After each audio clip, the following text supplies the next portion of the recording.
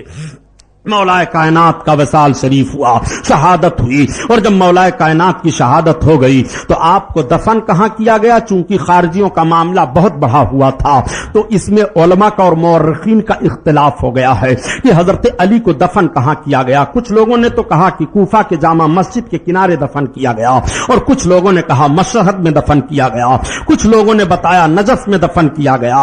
اور نجف کا معاملہ یہ ہے کہ حضرت علی رضی اللہ تعالیٰ عنہ کا جنازہ تیار کر کے ایک اونٹ پر رکھا گیا کہ اچانک وہ اونٹ بھاگا، اس کا پیچھا لوگ نہیں کر پائے اور وہ غائب ہو گیا۔ کچھ روز کے بعد وہ اونٹ نجف میں ملا اور وہیں پر آپ کو دفن کیا گیا۔ اللہ عالم بالثواب۔ چونکہ اس لیے یہ معاملہ چھپایا گیا تھا اور رات میں تجہیز و تکفین کا معاملہ عمل میں لایا جا رہا تھا کہ ایسا نہ ہو یہ ظالم خارجی حضرت علی کی قبر شریف جان جائیں تو جاننے کے بعد یہ جائیں اور قبر انور کو کھود کر کے آپ کی شان میں بے حرمتی کریں۔ اس بے حرمتی کے خوف کی بنیاد پر آپ کی قبر شریف کو پوشیدہ رکھا گیا۔ حضرت امام حسن رضی اللہ تعالیٰ عنہ نے عبد الرحمن ابن ملجم کو قتل کیا۔ حضرت امام حسن کو اب لوگ کہنے لگے آپ کو ہم خلیفہ مانیں گے، آپ خلیفۃ المسلمین تسلیم کیے جائیں۔ حضرت امام حسن نے انکار کیا، نہیں مجھ کو یہ بوجھ نہیں چاہیے اور میں اس ذمہ داری کو قبول کرنے کے لیے تیار نہیں ہوں۔ لیکن لوگوں نے کہا نہیں، اے ابن رسول اللہ، اب آپ جیسا فضیلت والا کون ہے، آپ جیسا عظمت والا کون رہ گیا ہے۔ چنانچہ حضرت امام حسن نے خلافت کو منظور فرما لیا، لوگوں نے آپ کے ہاتھ پر بیعت کی۔ حضرت امیر معاویہ رضی اللہ تعالیٰ عنہ نے بھی شام سے اختلاف کیا اور کہا کہ ہم اس کے مستحق ہیں، اب ہم کو امیر المومنین تسلیم کیا جائے۔ حضرت امیر معاویہ اور حضرت امام حسن میں بھی بات بڑھ گئی، نوبت یہاں تک پہنچ جاتی کہ جنگ ہوتی، خونریزی ہو جاتی اور بہت سارے لوگ شہید کیے جاتے۔ حضرت امام حسن رضی اللہ تعالیٰ عنہ سوچنے لگے کہ نہیں، ایسا نہیں ہونا چاہیے، اس لیے کہ ایک مرتبہ حضرت امام حسن کو گود میں سرکار نے لیا تھا اور لینے کے بعد ارشاد فرمایا تھا یہ میرا وہ بچہ ہے کہ جس کے ذریعہ سے اللہ تعالی مسلمانوں کے 2 گروہ میں صلح کرائے گا۔ سبحان اللہ، سبحان اللہ اکبر۔ حضرت امام حسن اس سرکار کے فرمان کو اپنے ذہن میں لیے ہوئے ہیں۔ اب حضرت امام حسن جنگ کے لیے نہیں آمادہ ہو رہے ہیں۔ لوگوں نے بہت کہا حضور ہم آپ کے ساتھ قربانی دینے کے لیے تیار ہیں، ہم جان کی بازی لگانے کے لیے تیار ہیں، ہم آپ کے قدموں میں اپنے جان کی قربانی پیش کریں گے، آپ کی عزت و حفاظت نفس عزت کے لیے اور آپ کی امارت اور خلافت کی حفاظت کے لیے ہم خون کا ایک ایک قطرہ بہا دیں گے۔ حضرت امام حسن نے فرمایا نہیں، لیکن تیاری دونوں جانب سے ہو رہی تھی۔ حضرت امیر معاویہ کو جب پتہ چلا تو انہوں نے بھی بڑی سنجیدگی سے غور کیا اور سوچا کہ اگر جنگ ہوتی ہے تو بہت سارے مسلمان کام آ جائیں گے، نہ جانے کتنے صحابہ شہید ہو جائیں گے، پھر اسلام کا حال کیا ہوگا؟ تو حضرت امیر معاویہ نے ایک سادہ کاغذ اور ایک قاصد حضرت امام حسن کی بارگاہ میں بھیجا۔ سبحان اللہ۔ تاریخ کو کیوں نہیں بیان کرتے ہو الزام لگانے والوں؟ امیر معاویہ کو بھی برا بھلا نہ کہو، وہ صحابی رسول ہیں، وہ کاتب وحی ہیں، اللہ کے حبیب صلی اللہ تعالی علیہ وسلم کے معتمد صحابی ہیں، اللہ اکبر، اور اجلا صحاب میں سے حضرت امیر معاویہ ہیں۔ امیر معاویہ نے سادہ کاغذ حضرت امام حسن کی بارگاہ میں بھیجا اور آپ نے کہا کہ امام حسن جتنی شرطیں لکھ دیں ہم کو سب منظور سبحان ہے، اللہ، سبحان ہم بھی جنگ کرنا نہیں چاہتے ہیں، ہم بھی اختلاف نہیں چاہتے ہیں۔ اب کیوں حضرت امیر معاویہ کو مجرم قرار دے رہے ہو؟ اب ذرا دیکھو، حضرت امام حسن کے تعلق سے جب انہوں نے کاغذ بھیج دیا کہ وہ جو کہہ دیں گے، جو لکھ دیں گے ہمیں سب منظور ہے، امام حسن اگر اس پر یہ لکھ دیتے کہ امیر معاویہ آپ جو ہے خلافت کے حقدار نہیں ہیں تو حضرت امیر معاویہ کو ماننا پڑتا، اس لیے کہ انہوں نے لکھ کر کے انہوں نے سادہ کاغذ بھیجا تھا۔ حضرت امام حسن نے سادہ کاغذ کو لیا اور اس پر 14 شرطیں حضرت امام حسن نے لکھی اور ساری شرطوں کو حضرت امیر معاویہ نے منظور فرما دیا۔ اختلاف ختم ہوا۔ 6 مہینہ خلیفہ رہنے کے بعد حضرت امام حسن نے خلافت حضرت امیر معاویہ کو سونپ دی۔ سبحان اللہ، سبحان اللہ، نعرہ تکبیر، نعرہ رسالت، سبحان اللہ، حضرت سبحان امیر اللہ۔ معاویہ نے اطلاع بھیجی حضرت امام حسن کی بارگاہ میں کہ آپ کے بھائی حسین بیعت نہیں کر رہے ہیں۔ حضرت امیر معاویہ سے جب یہ اطلاع ملی تو حضرت امام حسن فرماتے ہیں کہ آپ کوئی تعرض نہ کریں، وہ بھی بیعت کر لیں گے۔ کچھ دن کے بعد حضرت امام حسین رضی اللہ تعالیٰ عنہ نے بھی بیعت کر لیا اور آپ نے کوئی تعرض نہیں کیا۔ ان شرطوں میں سے ایک شرط البتہ یہ تھی بے شک، کہ آپ کے بعد خلافت ہمارے پاس آنی چاہیے، سبحان، ہم جس کو مناسب سمجھیں گے اور تمام صحابہ تابعین اس کو خلیفہ بنائیں گے۔ بے شک، یہ شرط اس میں تھی۔ حضرت امیر معاویہ نے ساری شرطوں کو منظور کیا۔ حضرت امام حسن خلافت سے دستبردار ہوئے، 6 مہینہ آپ کو خلیفہ بنے ہوا تھا۔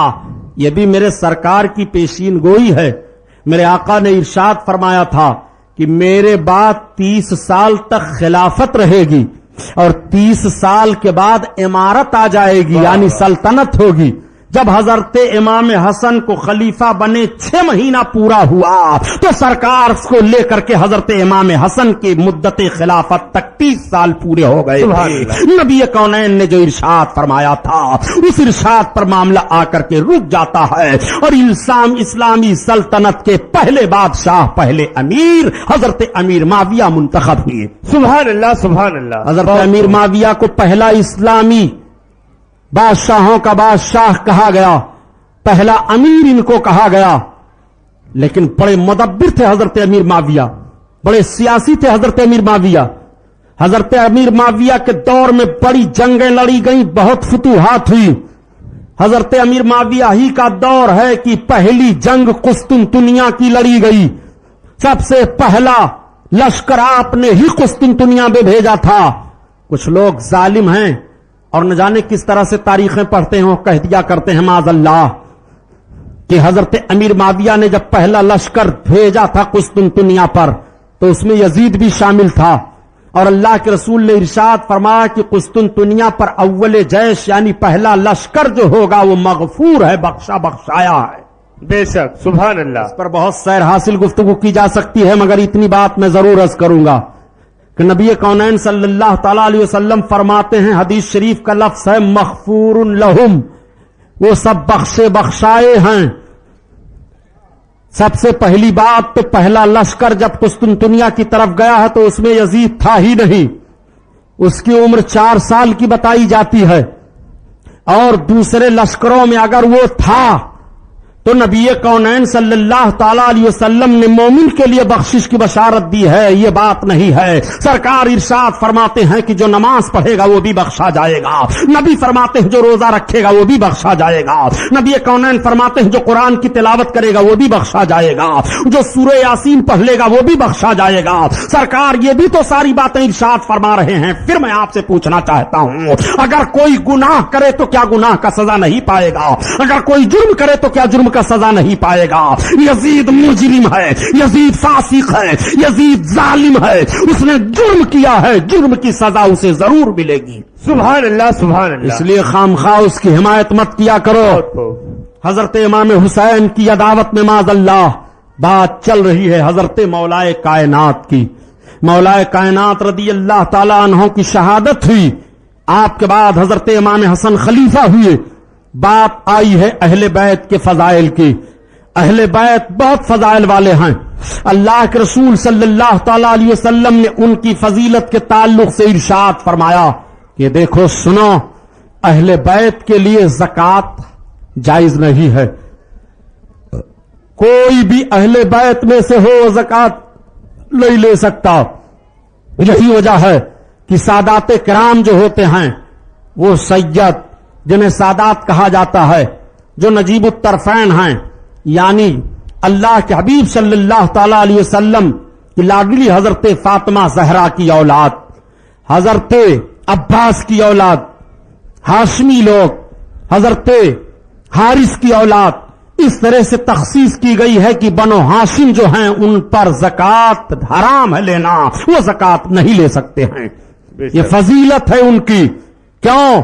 اس لیے کہ وہ مال کا میل ہے.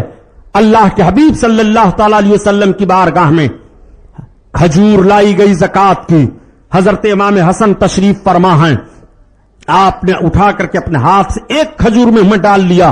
سرکار کی نگاہ پڑی, آقا نے ارشاد فرمایا اگل دو حسن, اگلو. حضرت امام حسن نے اگل دیا. اللہ کے حبیب فرماتے ہیں یہ مال کی میل ہے, یہ بنو ہاشم کے لیے نہیں ہے, یہ میری اولاد کے لیے نہیں ہے. اللہ اکبر, اتنی فضیلت ہے. آقا کریم صلی اللہ علیہ وسلم نے ارشاد فرمایا کہ قیامت کے دن سارے لوگوں کے نسب منقطع ہو جائیں گے, سارے لوگوں کے سبب منقطع ہو جائیں گے, لیکن نہ میرا سبب منقطع ہوگا, نہ میرا نسب منقطع ہوگا. میرا نسب کام دے گا, میرا سبب کام دے گا. اللہ کے حبیب ارشاد فرماتے ہیں قیامت کے دن سب سے پہلے میں اپنے اہل بیت کی شفاعت کروں گا, سب سے پہلے اپنے خاندان والوں کی شفاعت کروں گا. آقا کریم صلی اللہ تعالی علیہ وسلم نے ارشاد فرمایا میری اہل بیت کو جہنم کی آگ چھو نہیں سکتی ہے.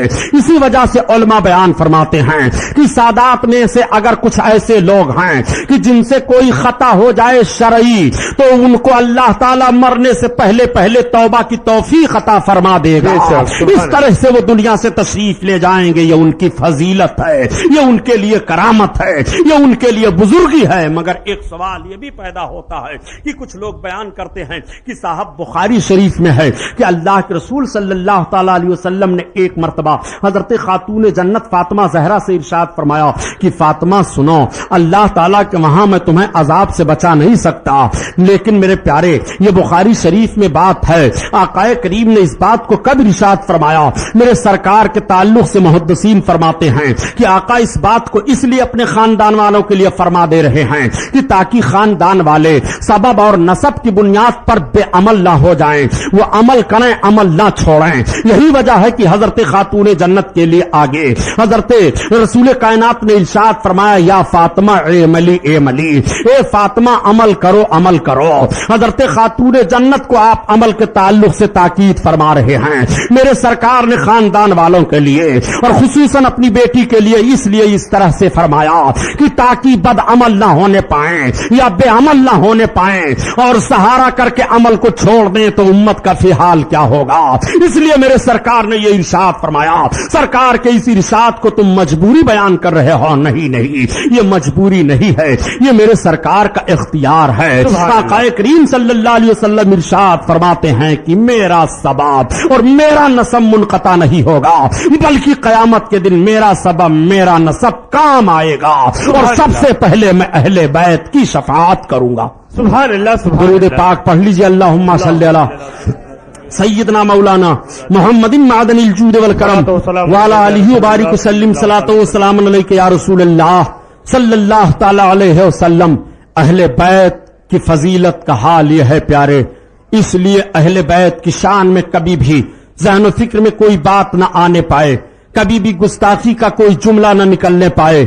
یہی وجہ ہے کہ علماء بیان فرماتے ہیں کہ سادات سے محبت کرو, ان کی تعظیم کرو,